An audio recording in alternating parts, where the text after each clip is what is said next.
What's that one secret you will take to your grave? When my mom started dating Derek, everything changed. He moved in with his 2 kids, and suddenly our house became their house. Mom bent over backwards to make them comfortable. New paint, new furniture, even got rid of our dog because Derek's daughter was allergic. But here's what nobody knew. I kept our dog, Max, hidden in the shed behind the house. Every night after everyone went to bed, I'd sneak out to feed him. Max was 10 years old, blind in one eye, and couldn't handle being surrendered to some random shelter. For 8 months, I lived a double life. I'd wake up at 5 a.m. before anyone else to let Max out for bathroom breaks. During the day, I'd bike home from school during lunch to check on him. My friend Jake would cover for me, saying I was in the computer lab. The shed became Max's secret apartment. I dragged an old couch cushion out there, hung up battery-powered lights, even installed a small heater with an extension cord that ran underground to the garage. Max had it better than most pets inside, but keeping him secret was exhausting. Derek's kids would play right next to the shed. I had to train Max not to bark when they got close. I used treats and hand signals, just like the videos on YouTube. It actually worked. The hardest part was Mom's guilt. She'd cry sometimes, talking about how she missed Max.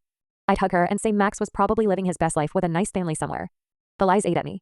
But seeing Max's tail wag every night made it worth it. Then winter hit. Our county got hit by a freak snowstorm that knocked out power for 3 days. The whole neighborhood was freezing, including our house. Mom insisted everyone sleep in the living room near the fireplace for warmth.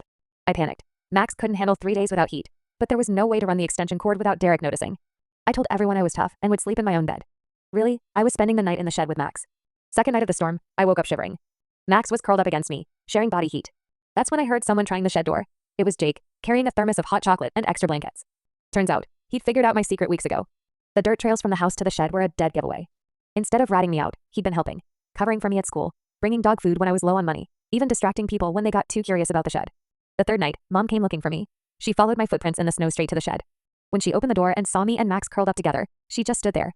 No yelling, no lecture. She sat down next to us. Max crawled into her lap like old times. We didn't say anything for a while.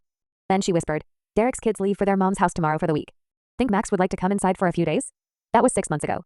Max still officially lives in the shed, but now he spends most nights inside when Derek's family isn't around. Mom and I have this whole routine worked out. She'll text me, coast is clear, and Max gets to be part of the family again. Derek's family still doesn't know. They think Mom got over losing her pet. But sometimes, I catch her smiling when she hears Max's collar jingling from the shed. We have this unspoken agreement. Some secrets are worth keeping if they protect the ones you love. Max is sleeping at my feet right now as I type this. Tomorrow Derek's kids come back, and he'll go back to the shed.